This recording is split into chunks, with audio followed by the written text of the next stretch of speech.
Ladies and gentlemen, good day and welcome to the Kansai Nerolac Q1 FY 2022 earnings conference call hosted by ICICI Securities.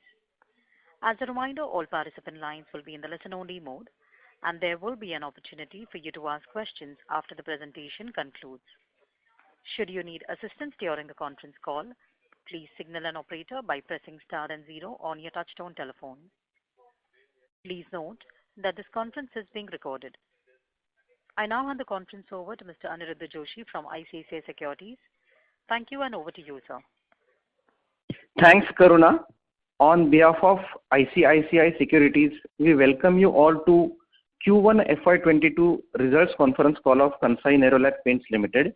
We have with us senior management represented by Mr. Anuj Jain, Executive Director, Mr. Prashant Pai, Director Finance, and Mr. Jason Gonsalves, Director Corporate Planning, IT and Materials. As everybody knows that the paint sector has revived very fast from COVID wave 1, and there is again, even after COVID wave 2, there is a strong growth visible in June month onwards. However, the input prices continue to remain impacted, but we see have been able to report strong numbers, aggressively leading by the industrial and automotive recovery too, as well as strong performance in decorative paints. So we continue to remain positive on Kansai, and we have an ad rating on the stock. Now I hand over the call to the management for their initial comments, and then we will open the floor for question and answers. Thanks, and over to you, sir. Thank you, Anirudh. Thank you, Nimit. Good morning, everyone. It is nice to connect with all of you. Hearty welcome to this Kansai Nerolac investor call for Q1 of financial year 21-22. I'll give some brief about the quarter one, and then we'll open the forum for the questions. So during first quarter, we recorded top line growth of 117.6%. All businesses divisions did well. Industrial growth was higher on account of low base. Decorative specific, the value growth was ahead of volume growth. Therefore, we improved our product mix. Demand was this time better in urban towns. So if we compare with the last year the demand was better in the upcountry market. This time it was better in the local town. And some of the key highlights for the Q1 for decorative is that, as I said, emulsions we did well. The product mix improved. We increased the number of machine counter, tinting machine counters, because emulsion sale is dependent on the penetration of machine counters. There are multiple new products which we started launching last year, and we kept on expanding this to new and new geographies, and therefore our contribution from the new products have increased. Most of these new products are in the emulsions and the new businesses like construction chemicals and the premium wood finishes. The Beauty Gold Washable, which is one of our little different offering to the market, that has a proposition of antibacterial and washable with the consumer proposition of Saaf Bhi and Safe Bhi, which is in line with our approach of Paint Plus, offering Paint Plus to the market, was accepted very well, and we are getting a good traction and trending in this product. In new businesses, where we were a little late in terms of introducing construction chemicals, premium wood finishes, but we got a good traction. I think our range of products we completed in the last quarter, and in the remaining geographies also we expanded in the first quarter. So these businesses have picked up and trending well in our portfolio. In terms of price increase, we took 3 price increases. One was in the last week of March, and then 2 during the quarter. So 3 price increases we have taken so far in decorative. Our focus continued to be on paint, emulsions, distribution, new products, and new segment like construction chemical and premium wood for decorative. Coming to industrial, the overall growth was good, higher on account of low base.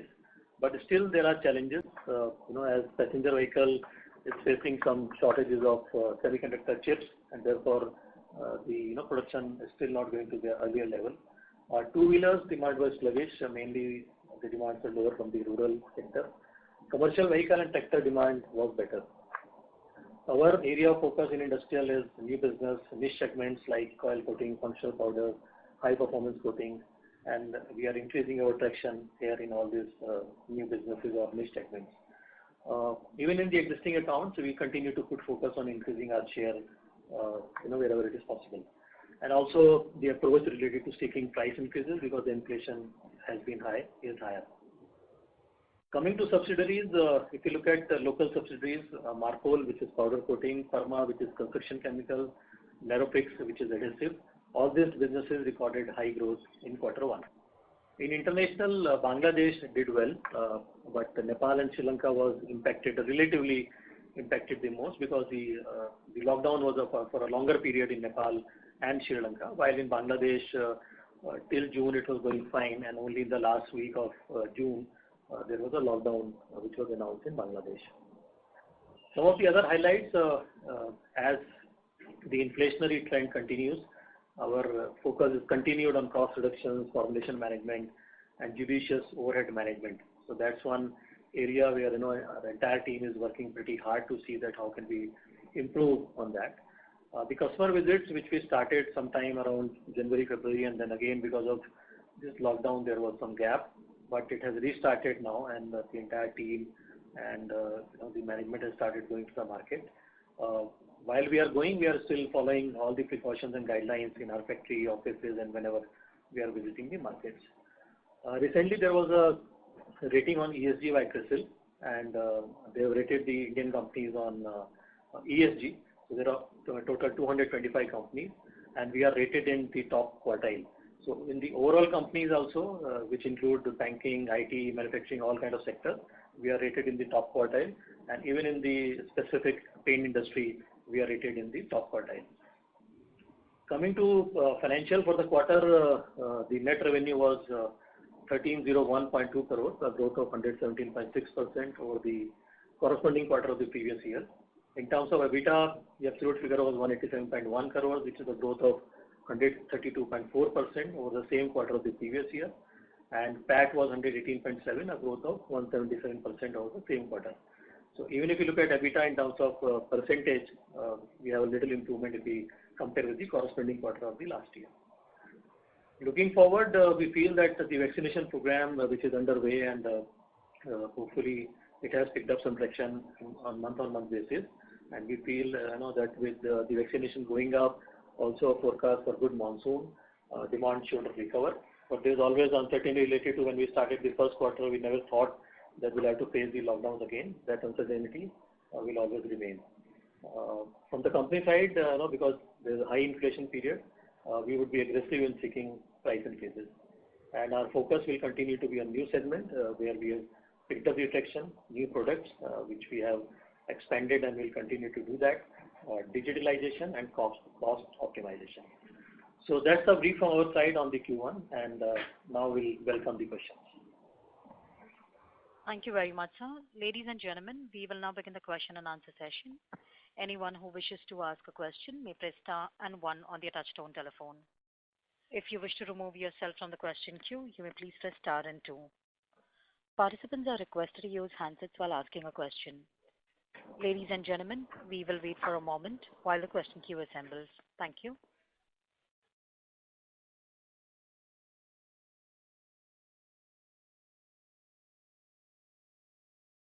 The first question is from the line of Prachi from Bay Capital. Please go ahead. Yes, good morning, sir. Hi, this is Prachi here from Bay Capital. Yes, sir, I just wanted to understand, in the last quarter you had mentioned that you had been negotiating for price increases with OEMs and weren't very successful. So what has been the case this quarter? Have you been able to take any price increases with the auto OEM segment? Yeah, so we made some progress. Some price increases we have been able to get in the first quarter. But as we discussed earlier also, there is a little longer lag when it comes to the OEM customers. And you make a progress customer by customer. But yes, we made some progress in the Q1. Is it possible to quantify what sort of price increases you have taken? So generally we don't quantify that because customer, so we don't quantify that, but we made some progress. Okay, got it. My second question was on ad spend. So last year we did see some cut on your ad budget. So how are we thinking about this, the ad spends for this quarter and for the whole year? Well, last year, one that, earlier we have been spending quite high, and it was part of our plan that slowly, that we'll have some reduction of the percentage. But last year was specific because first quarter there were hardly any activities. Even in the next quarter, there were certain activities which were not possible. Now as the market is opening up, there is a there is an open space to do activities. So obviously, to some extent, the marketing expenditure will go up. Okay, but do we see them going up to what they were maybe in FY19 levels or no? So as a percentage of as I said, that was a specific plan for 2-3 years where we did specifically related to increase our brand, and now our mind share is quite at the good level. So that time we were spending more in terms of advertising and communication. Having reached to a particular, the focus would be on some other activities, which is also part of marketing. To that extent, it will go up, but it may not go to that level. Got it. And so just one last question: what would have been our capacity utilization for this quarter that is past? Yes, sir. So in June, basically we reached around 60% plus. I mean the quarter is actually irrelevant because there was no demand in the month of May. So I think what we need to look at is how we have exited the quarter, and that is around 60% plus. 60%. All right. Great. Thank you so much. I'll get back in queue with my other questions. Thank you. Thank you. The next question is from the line of Abneesh from Edelweiss. Please go ahead. Yeah, hi sir. This is Abneesh from Edelweiss. Hi. My question is on the chip shortage. So globally, auto companies are seeing big chip shortage. So we have already seen a big impact of that, at least globally and the high end. For your customers, is it a big problem? I have seen the monthly sales data which has come strong. So on the outlook front, chip shortage could impact your B2B sales, OEM sales? So this is what we have been hearing from our customers, that there has been shortages, and because of which even if they have a better demand to produce more, they are not able to do it. In terms of outlook, I think they seems to be on the track in terms of able to manage it. But I guess they know better that how much. But as of now, it is being reported that because of chip shortages, they have not been able to ramp up their production. So any more color to that? So that's a more general answer. In your kind of volume, is the chip shortage also as big a problem, because you do a lot of mass volumes also? In that also, is the chip shortage equally a big problem? So your question is from our customer's point of view, right? Yes, and that will impact you also. I understand, but as I said, that this has been the trend. But I guess, that whatever we get the information from their side, that there is an improvement. How much they will be able to improve, how fast they will be able to improve, because ultimately when they have the demand, so they are much concerned, and they are making the arrangement to see that how they cover it up. So we'll have to live with it. So ultimately our business is dependent on the customer business. So as of now, I can only say that there is a shortage. This is what is being reported. How long it will continue for us is difficult to comment upon. And last question, we have seen those news reports on JSW Paint. So they plan to get more aggressive, and they plan to get market share from across the board, and maybe more from the number 3 and number 4 deco players. So any comment you can make on JSW in particular, or from the market leader also, because price hike has been delayed this time by Asian Paints versus earlier. So is that a concern, or do you see that this is just a lag effect, and ultimately price hike will happen in terms of the requirement? What I can only say is that generally for any industry, the more the merrier. It is always better for the industry. There have been a very limited number of organized players in paints, and it's always welcome that if the new companies comes in, because the paint, one reason that why the paint industry has been growing consistently in double digit for last so many years is the penetration of the paint. The per capita consumption of the paint, is still about 4 kg in India, which if you compare with the other countries, it is 15 kg, 20 kg. And even if we consider rural population, I think it's still, even if we double it, it is about 8 kg. So that's very less. So when more companies are there, the more communication happens, the more awareness happens, and it always helps industry to grow, because industry still has a good scope in terms of increasing the penetration. So more the merrier, because then the innovation happens, we always know that there's a benefit to the customer. So it's a welcome move from. That is what I can comment on. And pricing bit by the market? Sorry? pricing aggression by the market leader, taking delayed price hikes, taking less price hikes in the Pricing aggression, I don't think as of now. In fact, the pricing aggression is more there in the lower end products, you can say, which is putty or some of the other items. There it is. There one of the reason is that during lockdown period, sometimes the product mix gets skewed. You don't know that what exactly the market would be demanded. So as of now, the pricing aggression is there in the lower end product. It is not there in the higher end products.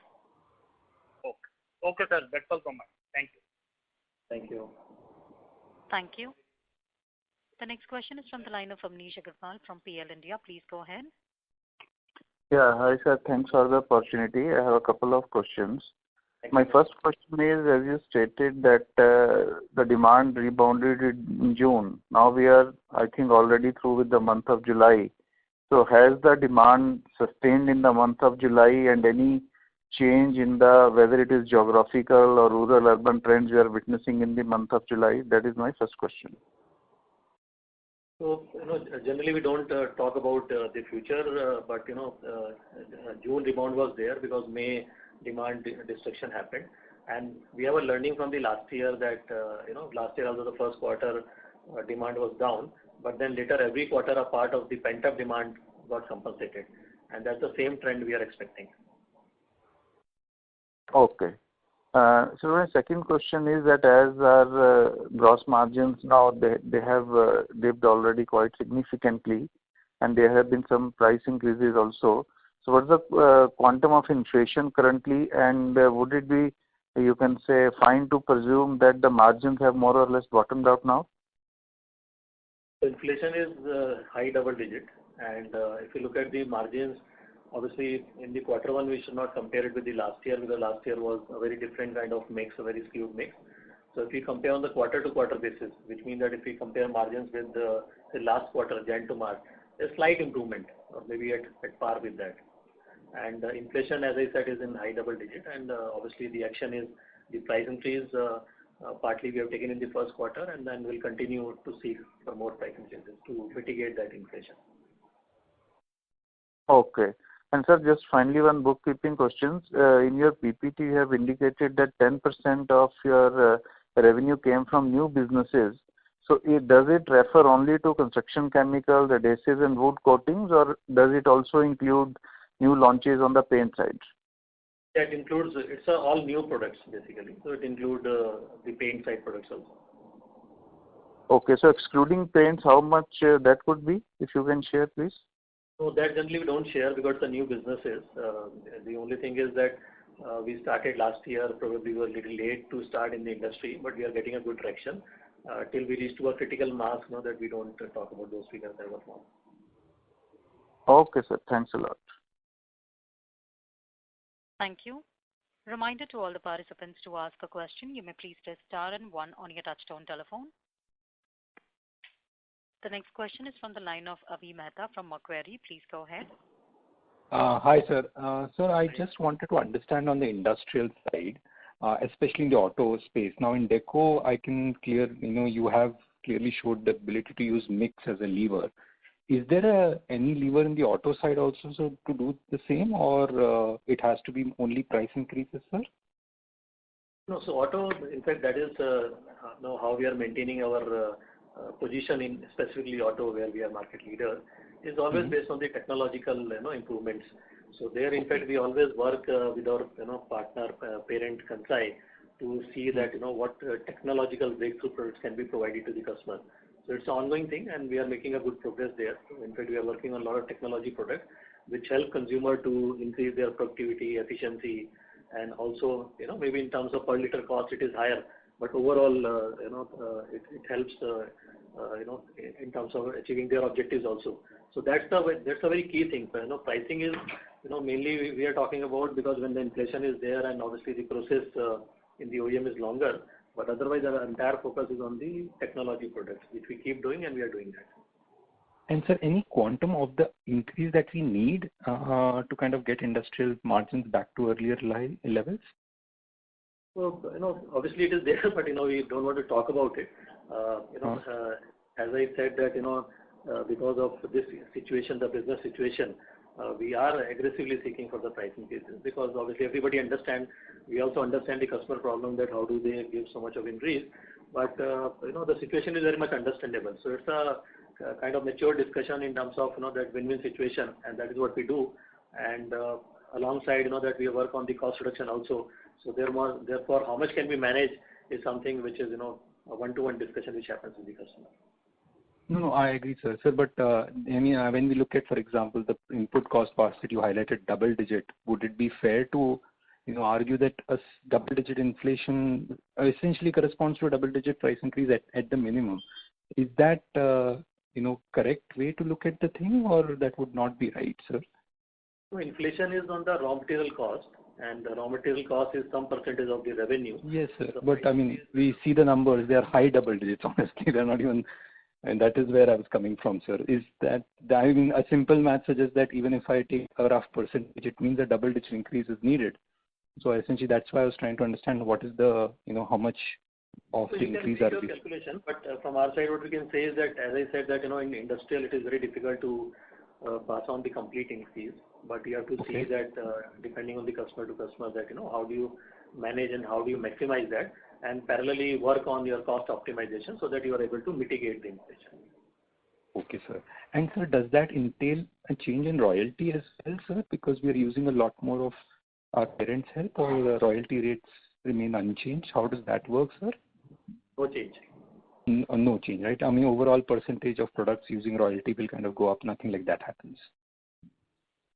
Okay, sir. Yeah, okay. No change. In fact, the percentage is fixed. Okay, sir. And sir, lastly, for the last few quarters, you had done a strong push on digital.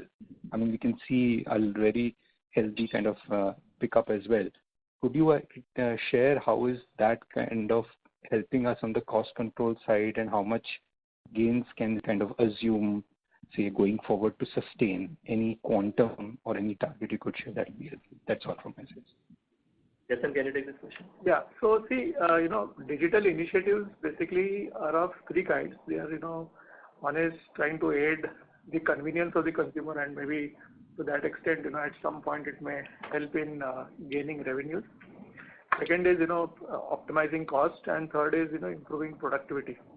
So initiatives which are there, if you look at it more from a market side, like we had introduced app for the dealers, app for the influencers. So if you look at these COVID times, it is has been more of an aid to business. Not necessarily at this point of time it is resulting in any extra revenue growth. But there are a lot of analytics which are going on at the back end. A lot of I would say process automation which is going on the back end, which is helping the company control its cost and improve its productivity. So to that extent, digital is aiding at least the back end as of now. Front end, I think it's a matter of time as the markets open up and as these apps gain more and more traction in the marketplace, we would see positive gains coming from it. Okay, sir. Any targets, sir, on cost saving that we can share? If it is possible to share, I understand sometimes these are difficult, but if it is possible to get a sense on, how much of that can be sustained, or how much margins benefit can come through from that, if that's. Avi, if you look at our expenses as a part of net sales, right, or the overheads as a percent of net sales, we have been trying our best to be best in the industry, right? And our endeavor is to maintain this trend going forward also. And as I said earlier in the last meeting also, that every department has been given targets and they're working to achieve goal of cost reduction. Perfect, sir. That's all from my side. Thank you very much, sir. Thanks a lot. Thank you. Thank you. A reminder to participants to ask a question. You may please press star and 1. The next question is from the line of Aniruddha Joshi. Please go ahead. Hello, sir. So just two questions from my side. How do you see the region-wise recovery across, let's say, North, East, South, West? So I guess North India is the key region for us. So how is the recovery in that region?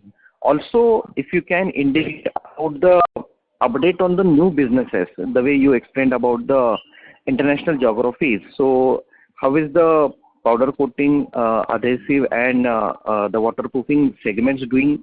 Any update on the growth and also the profitability in these businesses? And lastly, how do you see the price hikes going forward? So, do you see the industry and as well as Kansai taking price hikes again in this quarter, or it will be maybe after a point after the trade digests the current set of price hikes? Yeah, that's it from my side. Multiple questions. Okay, so in terms of region, I think the recovery is west, north, east, and south in this order. West, north, east, and south in that order. So that's the answer to your first question. Then you asked about what was the second question? The new businesses, I think. New businesses. So new businesses, I think I spoke about it. See, we cannot talk about growth, because these are like, when you say new, we just started, maybe we started last year, the base is very, very low. So therefore, talking about the growth does not make much of sense as of now. What is important is that, yes, specifically construction chemical, if you really look at it, which is the waterproofing and, the other product like sealants and all. So we have completed the range. Completed range means that, construction chemical has a very large range, and that we have taken this company Perma, and Perma has a good range of products. Now, whatever range is possible to place in the retail market, because for the institutional project business, there is the range of products are more than 100. But whatever is the retail specific products, those products we have started placing through our network in Nerolac, where we are getting a good traction. And in paint, typically it happens that, good percentage of your network is always exclusive network, so they give you a support. So that's why I mentioned that once you reach to a critical mass, then only it probably makes sense to talk about the figures. So as of now, the traction is good, and since we were late entering into that, it was important for us to place right product or the right strategy in the market so that we start getting traction. So we are doing well. In adhesives, so again we have subsidiary Nerofix, and Nerofix products. Some of the products we are trying to sell through Nerolac route. Specifically, we are targeting Northern India as of now, because we do not want to get into all India and then able to spread our resources so thin. So these are like geographical focuses we are doing, so that we are able to do justice with that, and that is what we are doing. So that is your second question. And third question, you spoke about the profitability of these new businesses. So they are primarily, you can say that similar to paint. But initially it happens that when you get into the market, maybe you try to become more aggressive. But otherwise, in terms of margin, they are quite similar to paint. So I think I covered all your questions. And price increase. So lastly, on price hikes, how do you see the industry working on the price hikes going forward? Because still there is need to raise prices, but how will the industry and Kansai planning ahead? Yeah, that's it from my side. Thank you. You are right. In fact, the price increase, one price increase has also happened recently. So there would be more price increases, because obviously the industry wait and see that whether the prices are softening or not softening, but inflation continues to be high, and obviously demands more price increase. And accordingly, the industry will be working on that. But sir, isn't it can be a issue in trade, because the trade would be ordering goods on a regular basis, and if there are prices, so then one stock of older prices, one stock of new prices, will that not be a... What happens is that if you see, maybe because the price increases have come in part, so therefore the absorption has been better. And maybe in the last quarter, because there has been, uncertainty of the demand, so if the demand is more certain and, that you have a festive season, the absorption happen, little faster. Obviously, as an industry, always the choice is that you try to stabilize the demand in the market, but in this kind of inflationary period, there's no choice also. So I think what is important is see that how do you stagger it so that the market is also not impacted, and you stagger it, and you are able to get the price increase also, and then you are able to stabilize the demand. I think that's the approach which the industry has taken, and to that extent, I think it's reasonably okay to take the price increase. Okay, sure, sir. This is helpful. Many thanks. Thank you. The next question is from the line of Percy Panthaki from IIFL Securities. Please go ahead. Hi, sir. My first question is more of a housekeeping question. Apologies if you've already given this. I joined a little late. What is the volume growth for this quarter? So, I guess you are talking specifically about decorative, So As I said earlier that the value growth is ahead of volume growth. So this quarter has been different for us because our focus was on the product mix, and this quarter growth was led by emulsions, and therefore our product mix improved. Value growth is ahead of volume growth. Okay. Secondly, I just wanted to know in terms of your distribution expansion, if you can give some data on your tilting machines currently and how they've expanded over the last year or over the last 3 months. Any kind of data you can give on this will be useful. So approximately, we have about 26,000 of dealers, and last year not much of expansion. Generally, every year there is expansion in the network, but last year there was not much of expansion because of this demand up and down continued, and the visits to the markets were also, because of the safety reasons, the visits to the markets were limited. In terms of machine, we have a penetration of around 75 to 80% penetration of the machine, and now this year, from the April, because when April started, or from say last quarter, the market movements have started. We are seeing expansion in the distribution. In between, again, there was a lag because of this May, lockdowns. But I guess now since the markets are open, I think that story of expansion in the distribution will be followed in this year. And what would be your target, sir, for expansion? Target one always keep higher than what others do, but it is we keep in mind that that we should be able to increase our reach. So internally, our target are always, you look at the universe and then whatever reach we have, and we try to increase the reach. I'll not talk about the numbers, but increasing the reach is the target as a percentage. Sure. And lastly, I just wanted to know, there is of course margin pressure in both decorative as well as industrial. There is cost inflation in both segments, and there is some amount of price increase in both segments. So at a overall basis, I mean, if you sort of look at the cost inflation versus the price increase in each of the segments, where is the margin pressure more acute for you? Is it in the industrial segment currently after the price increases you have seen this quarter partially, or is it in the decorative segment? Pressure is on both, but it is higher in industry. Okay, sir. That's all from me. Thanks and all the best. Thank you. The next question is from the line of Tejas Shah from Spark Capital. Please go ahead. Hi. Thanks. I have a couple of questions. First question pertains to nature of competitive intensity versus past. So just wanted to get your observation that are you seeing any change in the agility or intervention reflexivity which we have seen for last many years whenever inflation comes has been compromised this time, or this observation slightly misplaced, because we are not seeing the kind of fast intervention that industry used to make, and then my comment is mostly on decorative paints. We are not seeing it this time, so just wanted to know your thoughts on the same.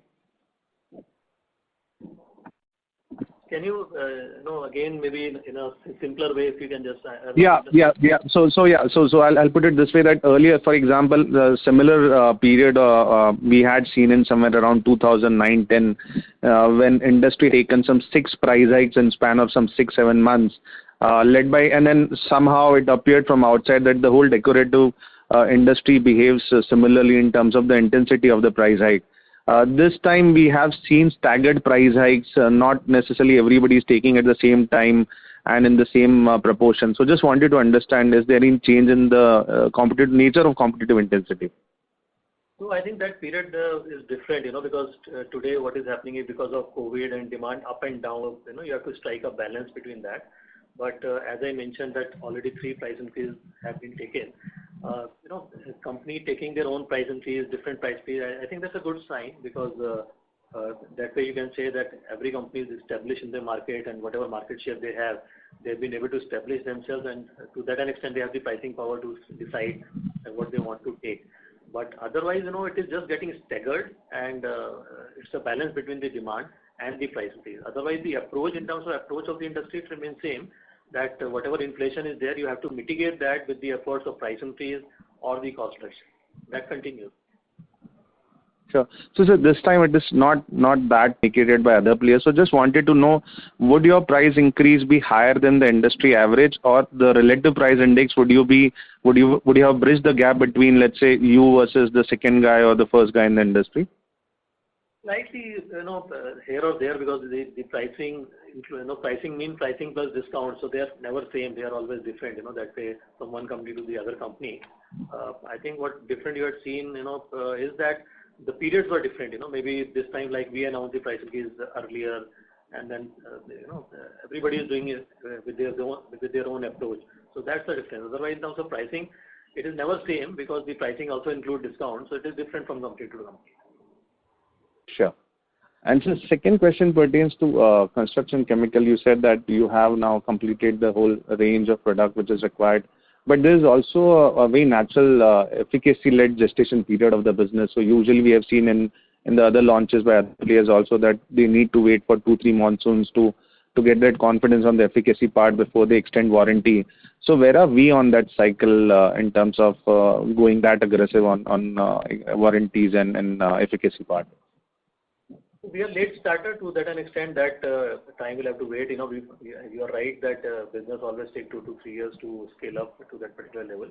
But I think what is important is that some of these products, based on your accelerated test, you can still claim, and that is what we are doing. But yeah, comparatively, it will take some time because in waterproofing, unless you pass 2-3 monsoons and then you see the performance. But technologically, I think that we have a edge. We have a good access to the technology, so there's no problem. But in terms of practical experience, we'll have to wait and watch for that period. Sure, that's all from my side, sir. Thanks a lot. To add, since that our technology also, or some of the products which we have taken over from the Perma, and the Perma has been there in the market for many years. So those products are well tested, and that way giving warranty is not a problem. So this is for both wall and ceiling as well, right? The whole range? Yeah, wall, ceiling, roof, horizontal, vertical, all kinds of surfaces. Okay. Excellent product. In fact, some of the recent products what we introduced, which goes on the horizontal surfaces also, they reduce the temperature by -8 degrees, and also in addition to that, they give waterproofing properties. And the advantage is that it becomes a full system along with the paint, because probably earlier also if there is a defect in the paint, the customer used to say, even if the defect is because of the waterproofing, which is applied under the paint. But now when it goes as a system, I think it is working well, and hopefully this will help in expanding the market also for construction chemicals. Very helpful, sir. Thanks and all the best. Thank you. Thank you. The next question is from the line of Keyur Pandya from ICICI Prudential Life Insurance. Please go ahead. Thanks for the opportunity.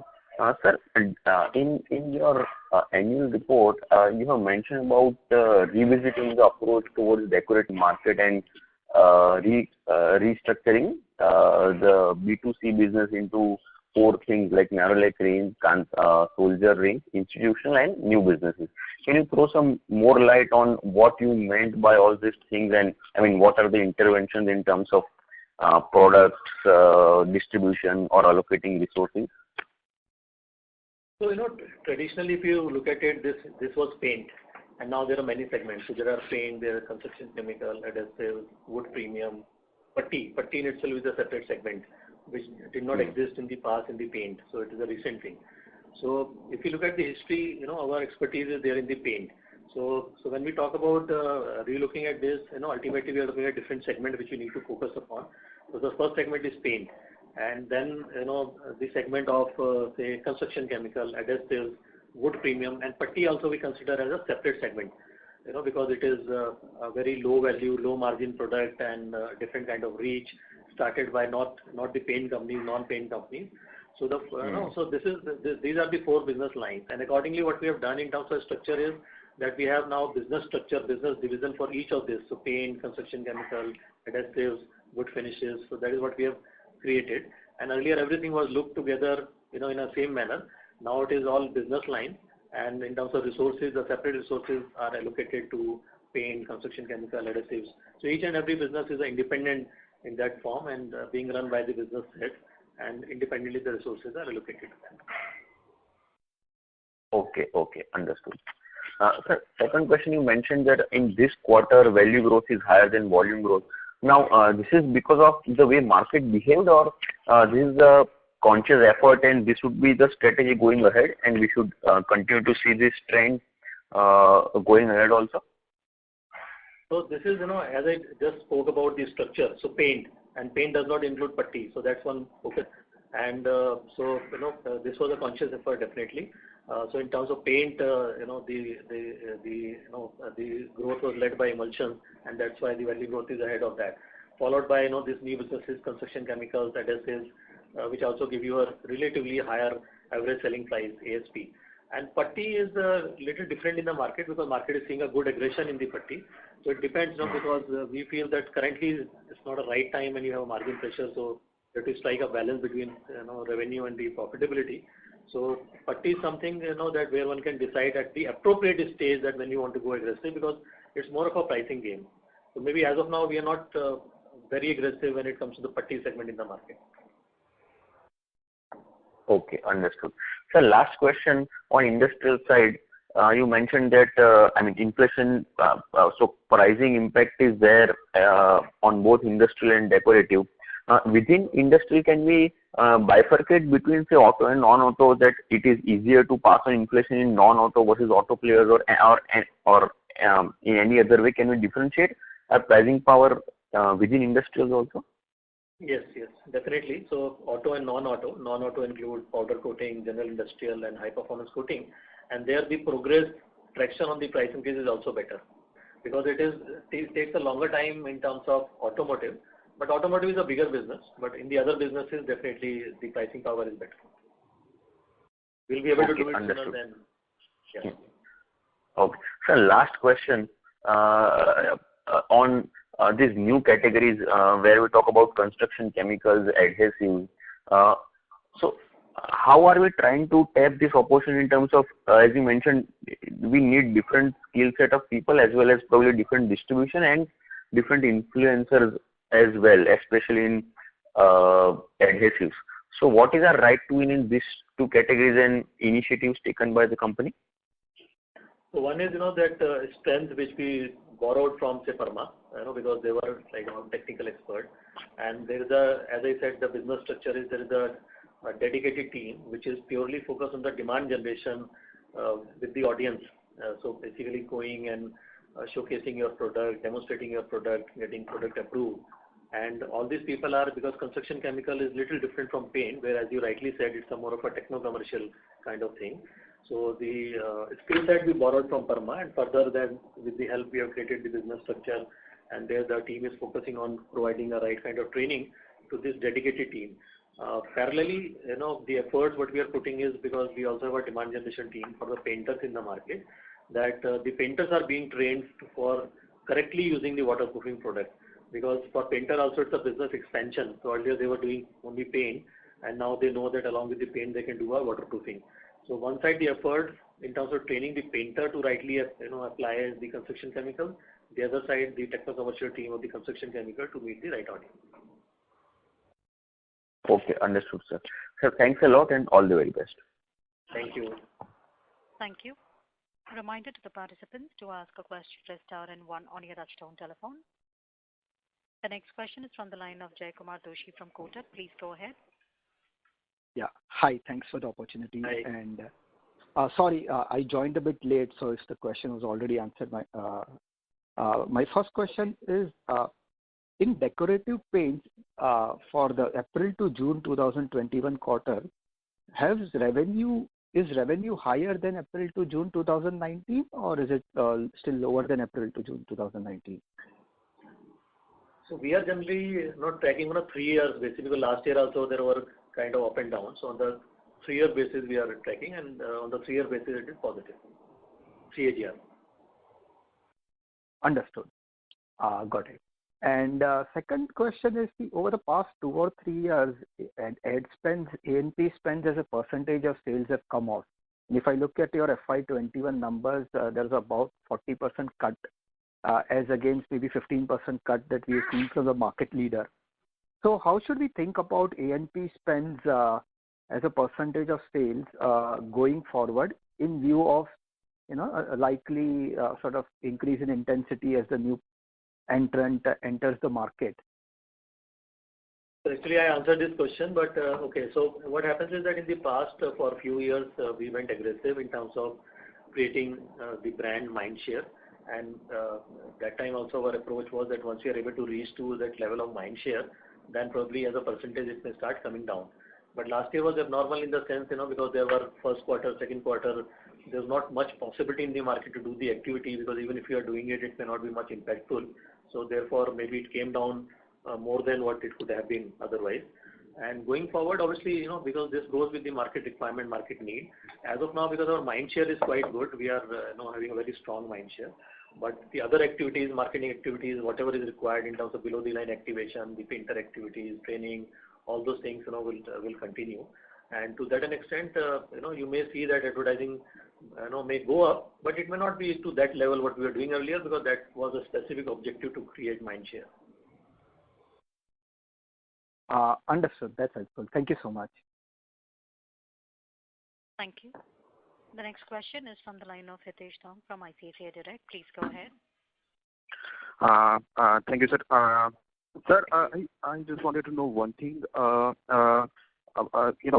During this disruption period where the supply chain has been disrupted severely, and we believe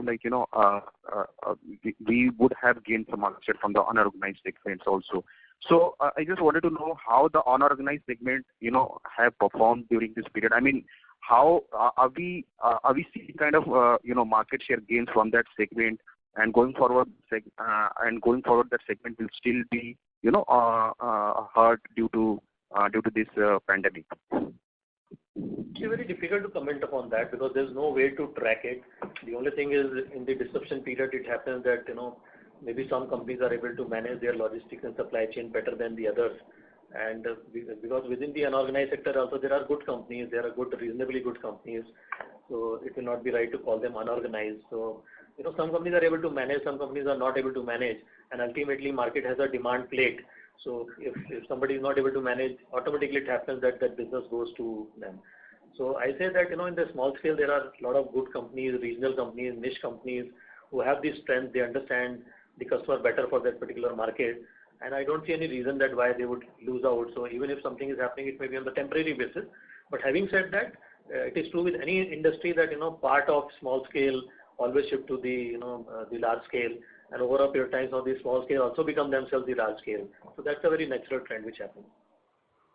Okay. And so my next question pertains to our new product segment. So out of this total dealer network, how much dealers covered by this our new products? And Mr. Stock, sorry to interrupt you. This is the operator. Can you please check your line? There's a lot of disturbance from your line. We can't hear you. Seems to be a rain effect. Yeah, Mr. Tong, you can continue now. Okay. Sir, I just wanted to know how much dealers out of total dealer network, are covered for our new product category. As of now, the numbers are, not very high, but I can say potentially more than 50% can be covered, potentially. As of now, because it's a new start, then it's, slowly you start. So basically you first cross the first milestone, then second milestone. But potentially I would say that more than 50% can be covered. Okay. Okay, sir. Thank you very much for the answer. Thank you. Thank you. Ladies and gentlemen, this was the last question for today. I now hand the conference over to Mr. Joshi for his closing comments. Over to you, sir. Yeah, thanks. So just 1-2 questions again from my side. So one, how do you see the new portfolio shaping as a percent of total turnover over a period of, let's say, 3-year to 5-year time frame? Do you see all that entire new product portfolio moving beyond 25% of the total sales? And also, secondly, currently the entire new product business is in investment mode. So how do you see it starting contributing to coming back to a, let's say, normal EBITDA margin level with the rest of the business in 1 year, or maybe it will take more time for these investments? So actually, the contribution would not be that high what you're talking about, because if you look at construction chemical as a market, I think the size of that market is 5,000 crore. If you compare with the paint industry is 55,000 crore, but if you look at decorative specific, it would be 30,000 crore. So again, 30,000, the size of the construction chemical market itself is 5,000 crore. So from there you can guess, what best percentage any paint company can achieve from that. And the adhesives and wood finish, they are very niche business. And so even in the wood premium, though the growth rate is faster, but it's a very premium and it is not the entire wood finish is what we are talking about. It's a very premium and niche business, but still it's a very important. So the contribution would not be that high, but as I said, that the size of the industry, so the larger business size here, the construction chemical, where I spelled out what is the market size, and that is what best any company can achieve over a period of time. In terms of EBITDA margin, as I said, these margins are not actually, they are good. So it is in line with the paint. Initially, it happens for any category that you go a little aggressive. But since we have the distribution strength, so it is not that, that it is, you are damaging the margins. But typically in the newer business, initially you spend some higher, than over a period of time when you are able to set up your range, then you are able to, stabilize that. So not much of challenge I see there. Okay. So one more question. How do you see the B2B customers accounting for the new businesses? Because there is a fairly large B2B portion in the waterproofing stock construction chemical industry, even in large industrial adhesives as a business. So what are our focus in all these new segments, whether we will go for projects and B2B customers, or it will be more of a B2C business for us? So it's like, when we took over Perma, so Perma is basically largely B2B. Okay. So that is a business which is established business. And one side, they have the team which is B2B, they have that customer which is B2B, and that business focus is given separately. And what we are additionally trying to do is basically get into the retail. So retail business was not there, which we are adding, and B2B business was already there in the Perma, which taking that particular base, from there we are trying to strengthen. Okay. Both the side would be a part of our radar. Okay. Sure, sir. So these were my questions. On behalf of ICICI Securities, we thank all of you for being on the call. Anuj sir, Prashant sir, and Jason sir, we for the call and answering the questions of the investors and analysts. Now I hand over back to you for your closing comments on the performance. Thank you, sir. Thank you so much for connecting, and it was nice talking to you all, and thank you for all the questions, and I hope that we have been able to do a justice with the answer. And the business situation last 2 years, not business, or all the businesses continue to be uncertain, with this COVID impact and all this thing. Hopefully, mankind will come out of it, and I hope the situation becomes better and better. So all the best from all of us to all of you. Keep yourself safe, keep taking care of yourself and your family and your friends, and thank you for joining. All the very best. Thank you. Ladies and gentlemen, on behalf of ICICI Securities, that concludes this conference call. Thank you for joining us, and you may now disconnect your lines.